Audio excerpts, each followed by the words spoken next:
Hamzah bin Abdul Muttalib, teman-teman sekalian, berjalan seperti biasa di kehidupan Mekah di awal-awal. Dia adalah orang yang sangat kuat secara fisik, tinggi besar, dan sangat ahli dalam memanah. Oleh karena itu dia sangat gemar sekali berburu, gemar sekali. Di masa mudanya semua dihabiskan dengan itu. Dia naik turun gunung, ke padang pasir, lembah-lembah. Dan kekuatan fisik yang luar biasa dimiliki. Dia dengan Umar bin Khattab terkenal. Jadi kalau berburu, berburu singa. Ya. Dan bukan berburu rusa atau kelinci seperti antum ya. Ya. Ini berburu singa. Dan singa ini kalau setelah diburu ya, dan mati, memang semasa jahiliyah mereka belum tahu masalah hukum halal haram memakan ini. Maka Hamzah radhiyallahu anhu memikul singa itu di pundak sebelah kirinya dengan satu tangan, dan satu tangan yang satu memegang busur panah. Dan untuk membunuh singa dengan anak panah ini nggak gampang. Anak panah tidak semudah itu bisa menembus kulit yang tebal. Tapi kuasa Allah, dia diberikan kelebihan itu radhiyallahu anhu. Di awal Islam tentunya, waktu Nabi SAW mengumandangkan Islam, dia tidak terpengaruh, tidak juga mau masuk Islam, tidak juga membenci Nabi SAW. Berbeda dengan Abbas. Abbas radhiyallahu anhu, nanti kita akan jelaskan, dia tidak masuk Islam untuk menjaga hubungan dengan kaumnya, tapi dia suka dengan Islam. Hamzah tidak cenderung kepada keduanya, tidak ikut-ikutan membenci Islam, tidak juga mendukung keponakannya.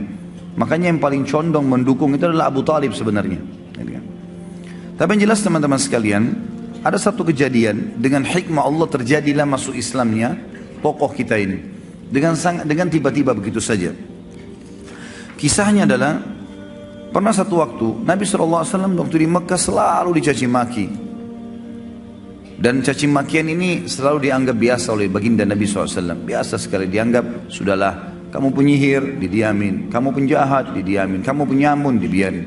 Bahkan Nabi SAW pernah lagi sujud, dituangkan kotoran unta di atas leher beliau, beliau SAW diam.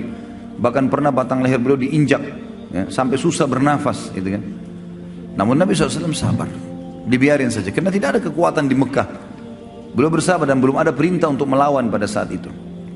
Tapi satu waktu teman-teman sekalian, Abu Jahal waktu melihat Nabi SAW lagi tawaf, dia mengucapkan kata-kata yang sangat menyakitkan, bahkan lebih sakit daripada melukai fisik. Namun dalam buku sejarah tentu tidak disebutkan cacian itu seperti apa. Cuman hampir semuanya mengatakan cacian itu sangat menyakitkan, bahkan mengalahkan sakitnya fisik. Penghinaan yang luar biasa. Dan tidak ada orang yang membela Nabi SAW walaupun dari suku beliau. Ada seorang budak wanita, budaknya Abdullah bin Jud'an. Abdullah bin Jud'an ini adalah orang yang terkenal sangat baik sekali di Mekah. Hadis Aisyah mengatakan, ya Rasulullah, ibnu Jud'an orangnya sangat baik di Mekah, sangat santun, suka silaturahim keluarga, suka bantu orang susah. Kata Aisyah, ya Rasulullah, dalam hadis Bukhari Muslim, ibnu Jud'an, siapa yang tidak kenal kebaikannya di masa jahiliyah? Apakah bermanfaat amal-amal yang dia kerjakan? Kata Nabi SAW, tidak sama sekali. Karena dia belum pernah beriman kepada Allah. Dia tidak syahadat, tidak masuk Islam. Yang jelas Ibnu Jud'an ini, Abdullah bin Jud'an, tidak pernah membenci Nabi SAW. Tapi dia tidak masuk Islam. Ada budak wanitanya dia lewat melihat Nabi SAW dicaci maki dengan cara seperti itu. Dan dia tahu tuannya ini Abdullah bin Jud'an tidak membenci Nabi SAW. Maka dia pun berusaha mengangkat suaranya mengatakan, hai Quraisy, tidakkah kalian punya sopan santun? Kenapa kalian membiarkan ini? Kenapa dicaci maki? Nggak ada yang peduli. Apalagi ini budak wanita yang bicara. Maka budak ini lari keliling sampai dia keluar pintu gerbang Mekah yang dikenal dengan pintu Bani Syaibah. Begitu keluar di sana dia temu Hamzah. Hamzah baru pulang dari berburu, lagi bawa singa ya, di pundak kirinya dengan pegang busur panah. Dan ini yang buat ini cuma Umar bin Khattab sama Hamzah berdua. Kalau dua orang ini masuk ke Mekah sendirian, berburu tidak ditemani sama teman-temannya, sendirian. Yang lain semua pada sibuk, pada mengajak teman-temannya kalau berburu untuk berjaga-jaga, dia enggak. Begitu lewat budak ini mengatakan, wahai Hamzah, tidakkah kau mengetahui apa yang Abu Hakam lakukan terhadap ponakanmu Muhammad? Kata Hamzah, apa yang dilakukan?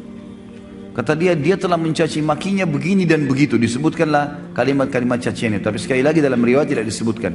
Dan memang tidak ada maslahat kita mengetahui jenis cacian itu. Yang penting memang ini perbuatan yang buruk.